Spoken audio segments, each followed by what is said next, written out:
Welcome to PW only IAS. स्वागत है आप सभी लोगों का हमारे आज के सेशन में। यूपीएससी का एग्जाम बहुत ही नजदीक आ गया है और आप सभी लोग उसकी तैयारी में जी जान से जुटे होंगे। वक्त कम है। आज जिस दिन मैं ये वीडियो रिकॉर्ड कर रहा हूं, आज के इस दिन के बाद 87 डेज हैं जब आपका एग्जाम होने वाला होगा।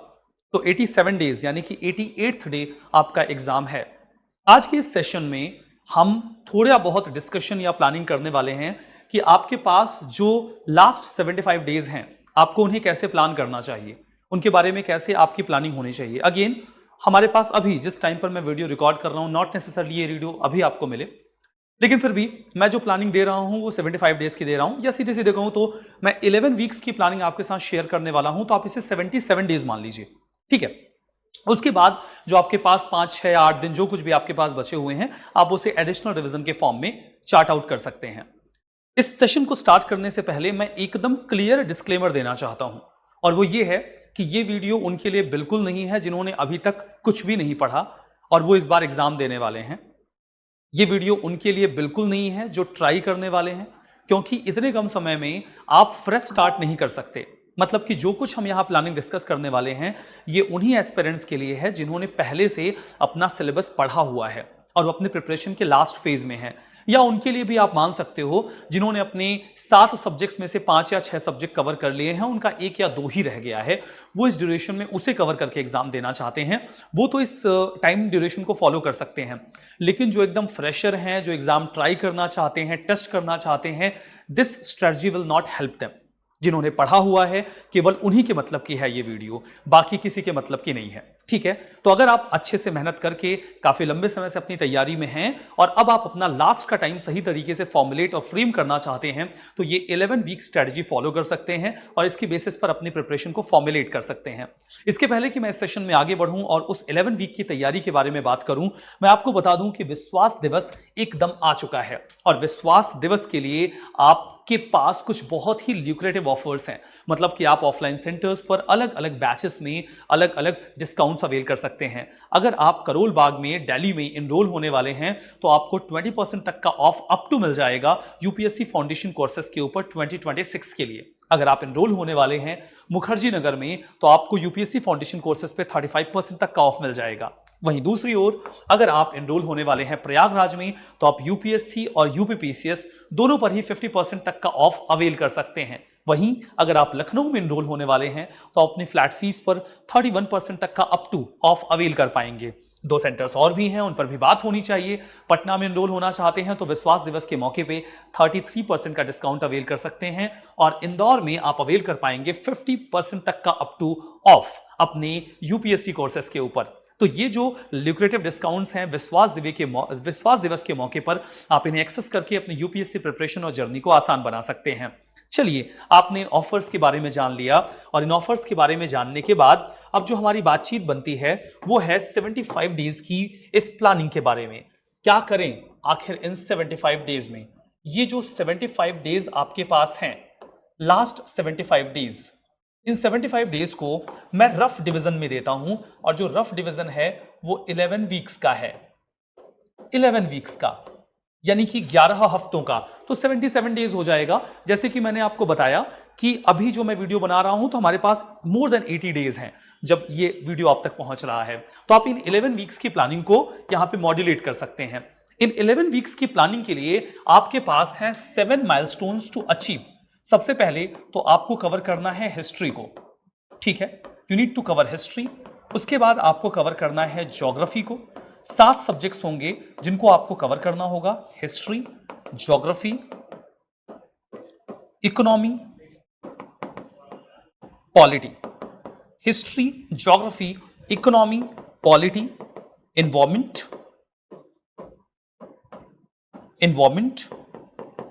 साइंस एंड टेक, और इसके साथ ही साथ एक 7वां माइलस्टोन बनता है जिसे हम कह रहे हैं करंट अफेयर्स।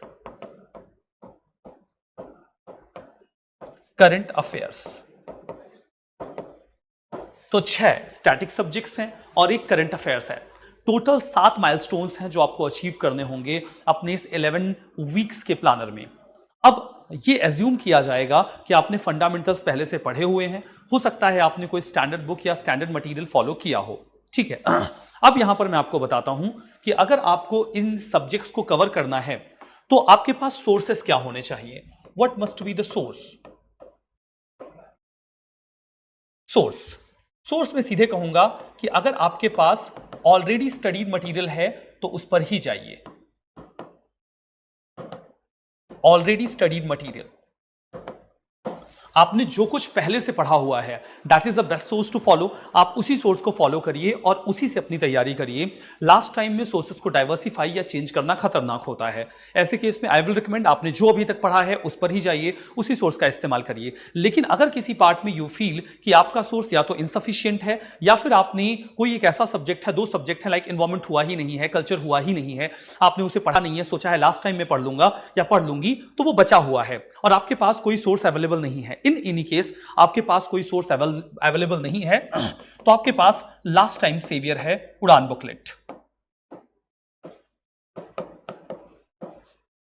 अगर आपने नहीं पढ़ा है अभी तक तो अब लास्ट टाइम में आपको केवल एक बुकलेट बचा सकती है और वो है यूपीएससी उड़ान।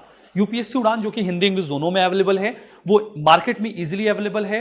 PWOnlyIAS की जो एक टेलीग्राम चैनल्स है वहां पर भी आप फ्रीली उसको डाउनलोड कर सकते हो, तो डाउनलोड करो और उसे लास्ट टाइम सोर्स के तौर पे इस्तेमाल करो। In any subject if you feel your source is either not available or insufficient, go for the उड़ान। This is the last time savior और लास्ट टाइम में आपको इसके अलावा और कोई नहीं बचाएगा। इन एनी केस अगर आपके पास आपका पहले से सोर्स अवेलेबल है, आपने कोई क्लास की थी, कोई यूट्यूब वीडियो देख के नोट्स बनाया था और वो नोट्स आपके पास है, आपने लक्ष्मीकांत पढ़ी है, नितिन सिंघानिया पढ़ी है और या फिर आपने कोई बुक पढ़ी है, तो आप उसी बुक को फॉलो करिए, then don't go for the Udaan. तो आप चूज करिए कि आपके पास ऑलरेडी स्टडीड मटेरियल है या फिर आप उड़ान बुकलेट का इस्तेमाल करने वाले हैं। आप जो भी इस्तेमाल करना चाहते हैं सोर्स इस्तेमाल करिए। अब इन सोर्सेस को इस्तेमाल करने के बाद मामला आता है डेली डे डिवीजन का। Daily day division, daily basis पर जो आपका दिन का डिवीजन होना चाहिए वो कैसा होना चाहिए।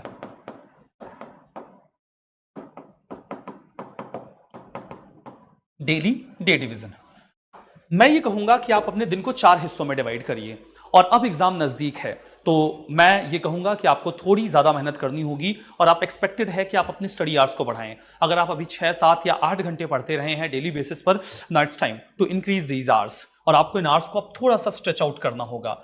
स्ट्रेच आउट करने की जब मैं बात करता हूं और मैं कहता हूं कि डे डिवीजन आपका 4 हिस्सों में होना चाहिए, तो आई विल रिकमेंड कि आपके 5 घंटे 5 आवर्स स्टैटिक पार्ट पर जाने चाहिए। आप दिन में कम से कम 5 घंटे अपना स्टैटिक सब्जेक्ट पढ़ेंगे, 5 घंटे स्टैटिक सब्जेक्ट। 2 घंटे करंट अफेयर्स आपको डेली बेसिस पर पढ़ना होगा विदाउट कॉम्प्रोमाइज। उसके लिए आपके पास जो भी एग्जिस्टिंग सोर्स है उसे फॉलो करिए। 2 hours for current affairs. Current affairs के लिए आप डेली बेसिस पर 2 घंटे का समय दे दीजिए। इसके बाद मैं कहूंगा कि 3 घंटे का समय आपको देना होगा टेस्ट प्लस सी सैट पे, 3 आवर्स टेस्ट और सी सैट। अब टेस्ट और सी सैट पर 3 घंटे का अगर मैं समय देने की बात कर रहा हूं, आई विल से कि आप ऑल्टरनेट डेज पर जाइए।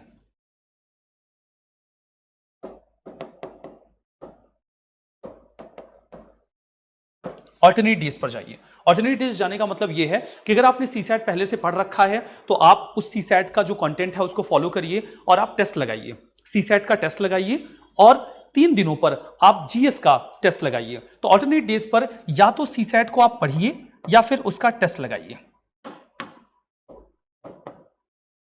स्टडी और टेस्ट, हफ्ते में 3 दिन आपके सी सैट के हैं और 3 दिन आपके जीएस के टेस्ट के हैं। तो ये टेस्ट जो है वो जीएस का है। हफ्ते में 3 दिन आप जीएस का टेस्ट लगाएंगे। ये एक्सपेक्टेड है कि 2 घंटे में आपका टेस्ट होगा और 1 घंटा आप उसे इवैल्यूएट करने में लगाएंगे। स्पीड बढ़ाइएगा, उसे रीड करके जबरदस्ती 3 घंटे और बर्बाद मत करिएगा, ठीक है।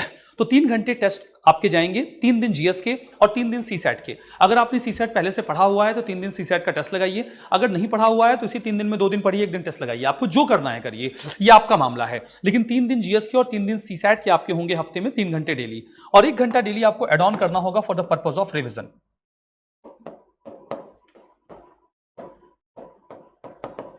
रिवीजन क्या आपका डिस्कशन है। आप जो रिवाइज करना चाहें करें। इट विल बी एक्सपेक्टेड कि आपने जो पूरे दिन में पढ़ा है आप उसे रिवाइज करिए, या कोई सब्जेक्ट जो आपको ऐसा लगता है कि उसको पढ़े हुए 1 या 2 हफ्ता बीत गया है और उसमें कोई पार्ट आपको मुश्किल लग रहा है, आप उसे रिवाइज करिए। तो आप ये देखेंगे कि टोटल 11 आवर्स आपसे एक्सपेक्ट किया जा रहा है कि आप दिन में देंगे। और एक रिकमेंडेशन मेरी आपको और है, रात को जब आप सोने जाएं तो बजाय इसके कि आप इंस्टाग्राम या फिर यूट्यूब के शॉर्ट्स देखें, आप मैप देखिए। आप अपने हाथ में एटलस लीजिए, 15 से 20 मिनट जब तक आपको नींद ना आने लग जाए आप लोकेशंस को देखिए। कोई भी मैप उठा के बस देखिए, ऐसे जैसे आप अपनी महबूबा को देख रहे हो, कोई भी लोकेशन बस, क्योंकि मैप में जो क्वेश्चंस आते हैं वो इमेजिनेशन बेस्ड आते हैं। So these questions are of imagination based. तो आपके दिन में 5 घंटा स्टैटिक, 2 घंटा करंट अफेयर्स, 3 घंटा टेस्ट के लिए होना चाहिए, जिसे आप सीसेट और टेस्ट में 3-3 दिन में डिवाइड कर सकते हैं वीक में, और 1 घंटा आपका रिवीजन के लिए होना चाहिए। 11 आवर्स आपसे एक्सपेक्टेड है। लास्ट 75 डेज में इससे कम पढ़ने को मैं नहीं बोलूंगा। आपको अच्छा लगे, बुरा लगे, हाइपोथेटिकल लगे, रियल लगे, जो लगना है लगे, आप उसे लगाते रहिए, लेकिन आपको 11 घंटे कम से कम देने होंगे। यू नीड 11 आवर्स, कम से कम 11 आवर्स। हाँ, इसमें थोड़ा बहुत फ्लक्चुएशन आप कर सकते हो, ऐसा नहीं है। जो प्लान्स बताए जाते हैं वो एकदम स्ट्रिक्ट या रिजिड नहीं होते, और ऐसे रिजिड प्लान्स फॉलो भी नहीं होते। थोड़ी बहुत फ्लेक्सिबिलिटी आप मेंटेन कर सकते हो, ऊपर नीचे कर सकते हो। किसी दिन आपने कम पढ़ा, किसी दिन आप ज्यादा पढ़ के उसे कॉम्पनसेट कर लो। नाउ अगर मैं इन 77 डेज का डिवीजन करूं या इन 11 वीक्स का डिवीजन करूं, आई विल क्लियरली रिकमेंड कि आप हिस्ट्री पे 10 दिन का समय दीजिए। 10 डेज, 10 दिन आप हिस्ट्री को दे दीजिए। लेकिन ध्यान दीजिए, जब मैं कहता हूं कि हिस्ट्री पे आपको 10 दिन देने हैं, तो आपको इन 10 दिनों में 4 हिस्से कवर करने हैं। एक है आपका एंशिएंट हिस्ट्री, एक है आपका एंशिएंट हिस्ट्री, दूसरा है आपका मेडिवल हिस्ट्री, तीसरा है आपका मॉडर्न हिस्ट्री, और चौथा है आपका art and culture. I will say कि आपका बहुत स्पेसिफिक फोकस होना चाहिए मॉडर्न हिस्ट्री और आर्ट एंड कल्चर के ऊपर। अब आप इन 10 दिनों को इन 3 पार्ट्स में कैसे डिवाइड करने वाले हैं, it's is completely up to you. आप 3-3, 2-2 में कर सकते हैं, मतलब कि आप मॉडर्न हिस्ट्री को 3 दिन दे दीजिए, आप एंशिएंट को 3 दिन दे दीजिए, 2 दिन आप मेडिवल को दे दीजिए, 2 दिन आप एंशिएंट को दे दीजिए, या फिर अगर आप चाहें मॉडर्न को 2 दिन और एंशिएंट को 3 दिन, डिपेंडिंग कि आपको कम या ज्यादा कैसा लगता है, आप इसे डिवाइड करिए। It's completely up to you कि आप ये डिवीजन कैसे कर रहे हैं, बट ओवरऑल आपका जो डिवीजन होना चाहिए वो ऐसा होना चाहिए। ज्योग्राफी को भी आई विल से कि आप 10 डेज का टाइम दे सकते हैं, और अगर आपको लगता है कि ज्योग्राफी आपकी अच्छी है तो आप इसे कम या ज्यादा कर सकते हैं, क्योंकि यहां तो आपको हिस्ट्री में 10 दिन लगाने पड़ेंगे। 10 दिन का मतलब कि डेली 5 घंटे, डेली 5 घंटे। और करंट अफेयर्स मैंने आपको कह दिया कि डेली 2 डे, डेली 2 आवर्स, इसमें कोई कॉम्प्रोमाइज नहीं है। आप जो भी सोर्स फॉलो करते रहे हैं वो फॉलो करिए। अगर आपके पास कोई सोर्स अभी तक नहीं रहा है तो उड़ान 500 पे जाइए, जो मंथली करंट अफेयर्स लास्ट में आती है, या कोई भी और लास्ट टाइम करंट अफेयर्स आप यूज करना चाहते हैं। कोई ऐसा सोर्स की पाबंदी नहीं है, एक सोर्स पकड़िए जो आपको पकड़ना हो। उड़ान 500 यू कैन रेफर। अगर आपने करंट अफेयर्स नहीं पढ़ा है तो साल भर आपने पढ़ा है तो जो पढ़ा है वो यूज करिए, ठीक है। 10 डेज इकोनॉमी के लिए आई विल रिकमेंड कि आप 7 डेज लीजिए, गो फॉर द 7 डेज। पॉलिटी के लिए आप 7 डेज लीजिए, और उसके बाद एनवायरमेंट के लिए आप 7 डेज लीजिए, और साइंस एंड टेक के लिए आप 7 डेज लीजिए। अगर आप देखते हैं ये जो डिवीजन है 10 10 7 7 7 7, ये इतने दिनों का जो डिवीजन है ये टोटल आपके 58 डेज कवर कर लेता है।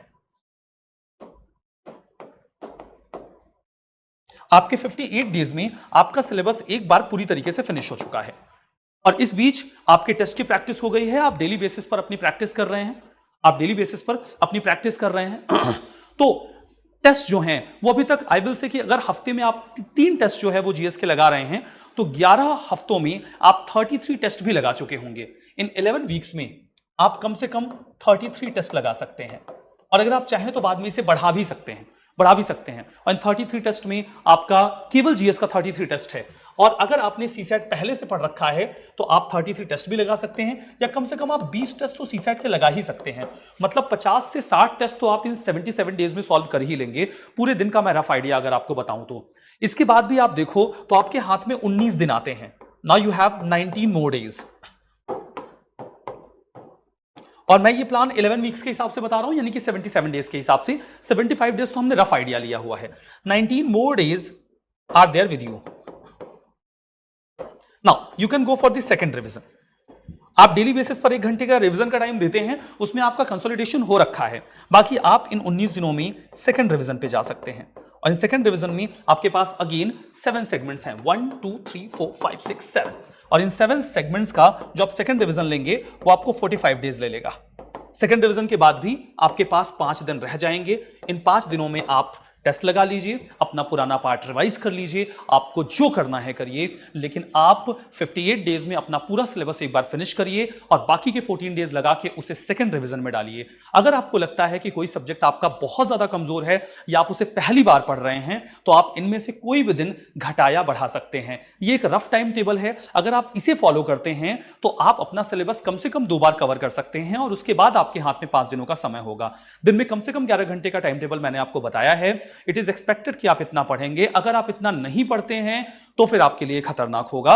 डिपेंड्स कि आपने पहले कितना पढ़ा हुआ है, बट अगर अब इतना, इट्स लास्ट टाइम, इस टाइम पर एक इंसान प्रीलिम्स के लिए अपना पूरा जोर लगा देता है, पूरी एनर्जी लगा देता है, तो वो पूरा एनर्जी, पूरा जोर लगाइए और आप इस प्लानर को फॉलो करते हुए अपनी यूपीएससी की प्रिपरेशन को स्ट्रेटेजाइज कर लीजिए।